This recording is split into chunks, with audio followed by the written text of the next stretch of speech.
छत्तीसगढ़ विधानसभा के मानसून सत्र के पहले दिन एक सवाल लगा।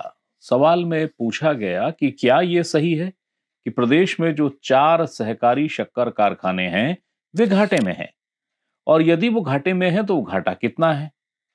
यदि ये घाटे में है तो उन घाटों से उनको उबारने के लिए कोई नीति बनी या नहीं बनी, बनी है तो कंप्लायंस कब तक होगा।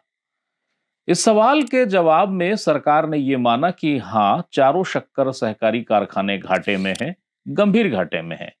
लेकिन कोई नीति अभी नहीं बनाई गई है, क्योंकि एक समिति बनाई गई है।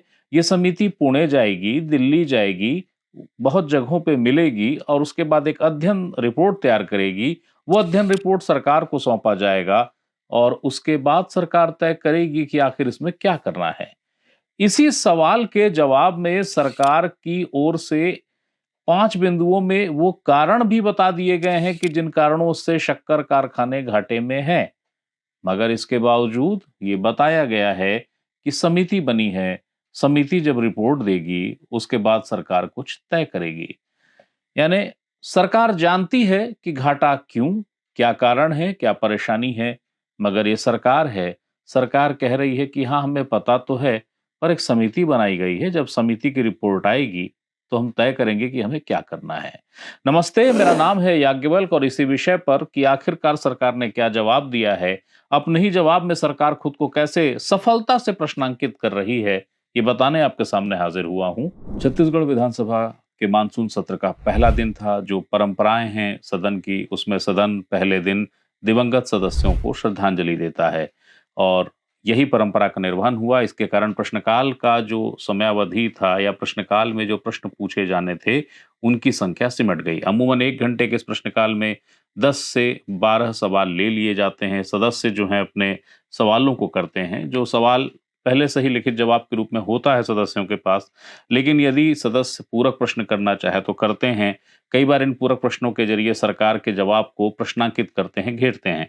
लेकिन ये इस प्रश्नकाल सिमट गया, सिर्फ 3 प्रश्नों तक जैसा मैंने बताया रह गया था।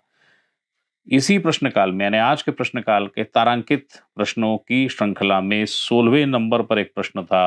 ये प्रश्न था डोमन लाल कोरसेवाड़ा जो विधायक हैं उनकी ओर से, और प्रश्न का विषय था छत्तीसगढ़ के 4 जो सहकारी शक्कर कारखाने हैं उनकी आर्थिक स्थिति को लेकर। सवाल ये पूछा गया कि क्या प्रदेश के जो 4 सहकारी शक्कर कारखाने हैं ये घाटे में हैं? यदि घाटे में है तो इस पर क्या कर रही है सरकार, और इन घाटों की वजह क्या है, इसके कारण जाने गए क्या? कारण जाने गए तो इसके उबरने के लिए क्या कुछ किया जा रहा है? कोई नीति बनी, नहीं बनी, बन गई है तो कब तक उसका कंप्लायंस होगा? मंत्री थे केदार कश्यप जिनको इसका जवाब देना था। तो जैसा मैंने आपको बताया कि ये जो प्रश्नावली है इसके प्रश्न के जवाब मतलब लिखित प्रश्न का लिखित जवाब आया। ये सदन में बहस का या सीधे सवाल जवाब का विषय नहीं बना, और जो लिखित जवाब है सरकार अपने उसी लिखित जवाब में खुद फंस चुकी है। सरकार ने मूल प्रश्न के जवाब में कहा कि कोई नीति नहीं बनाई गई है, समिति बनाई गई है, समिति अध्ययन कर रही है। अध्ययन करते हुए ये जो समिति है वो दिल्ली जाएगी, पुणे जाएगी, अध्ययन को बेहतर करेगी, फिर प्रतिवेदन देगी। प्रतिवेदन देने के बाद आगामी कार्यवाही पर सरकार विचार करेगी। मूल प्रश्न जो डोमन लाल कोरसेवाड़ा जी का था उसके मूल प्रश्न के लिखित जवाब में सरकार का ये जवाब है। लेकिन चूंकि प्रश्न विस्तारित था, प्रश्न यह पूछ रहा था कि जो चारों सहकारी शक्कर कारखाने हैं वो कितने घाटे में हैं और इन घाटों को लेकर सरकार क्या कर रही है, किस तरीके से चीजें हो रही है। क ख ग घ इन 3 चरणों में ये प्रश्न बटा हुआ था। तो इसका जो उत्तर दिया सरकार ने, जिसको सदन की भाषा में परिशिष्ट कहते हैं, यानी अलग से एक जो कागज होता है, जो अभिलेख होता है, जो दिया जाता है, उसमें ये जवाब था। तो ये जो जवाब था इसको जब पढ़ा गया तो समझ आया कि सरकार अपने ही जवाब में जा फंसी है। सरकार का लिखित जवाब जो मैंने आपको पढ़ के सुनाया उसके साथ जो परिशिष्ट था, यानी उसमें जो ब्यौरा था कि कुल कितने सहकारी शक्कर कारखाने हैं, उनके घाटों का आंकड़ा क्या है, स्थिति क्या है, उसके ठीक नीचे में 5 पॉइंट दिए गए थे जिसमें बताया गया था कि आखिरकार ये सहकारी शक्कर कारखाने घाटे में क्यों हैं। उसमें एक पॉइंट तो ये था कि जो शक्कर कारखाने हैं वो नान यानी नागरिक आपूर्ति निगम को शक्कर देते हैं और जिस दर पे देते हैं वो मार्केट रेट से कम है। यानी कि मार्केट में यदि 20 रुपए, 25 रुपए, 30 रुपए प्रति किलो शक्कर है तो नान को उस दर पे शक्कर नहीं दी जाती है, बेहद कम दरों पे दी जाती है। दूसरा ये बताया गया कि पेराई नहीं हो रही है क्षमता के अनुरूप। तो पेराई क्यों नहीं हो रही है, तो सरकार ने उसका भी कारण बताया है कि जो प्लांट हैं और प्लांट में जो मशीनरी लगी है वे बेहद पुराने हो चुके हैं और उसमें मेंटेनेंस का खर्च बहुत ज़्यादा है।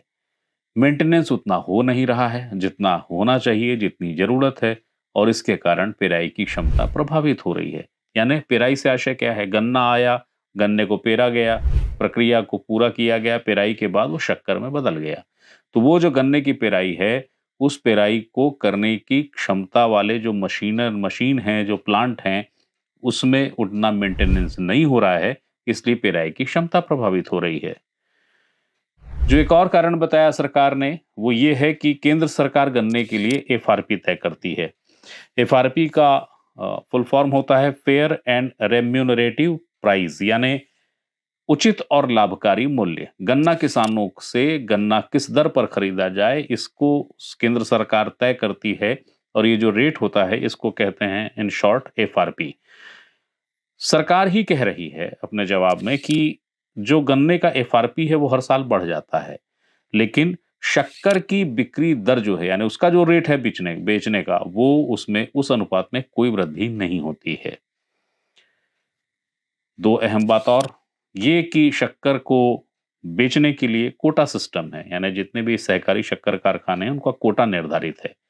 जब तक वो कोटा उनका आएगा नहीं, कारखाने शक्कर बेच सकते नहीं और इसलिए शक्कर बेचने में देर होती है।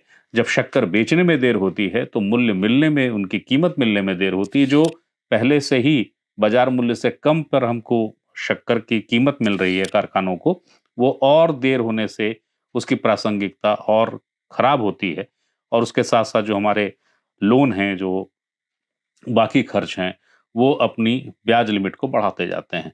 अपने अंतिम पॉइंट पे सरकार ने वही बताया ही है कि जो कारखानों पर बकाया लोन है, उस लोन का जो ब्याज है, ब्याज को सही अवसर पे, सही समय पर ना चुका पाने की वजह से जो दांडिक ब्याज है, यानी मूल का ब्याज, ब्याज वक्त पे न चुकाने की वजह से दांडिक ब्याज, ये बहुत ज़्यादा हो चुका है और इसके कारण कारखाने लगातार घाटों में हैं।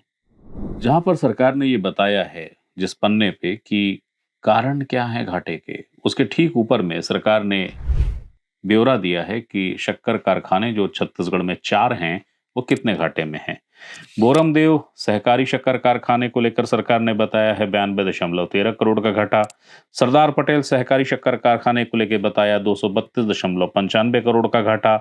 महामाया सहकारी शक्कर कारखाना सरगुजा में है, उसे लेकर बताया 125.70 करोड़ का घाटा और दंतेश्वरी मैया सहकारी शक्कर कारखाने को लेकर बताया है 114.89 करोड़ का घाटा।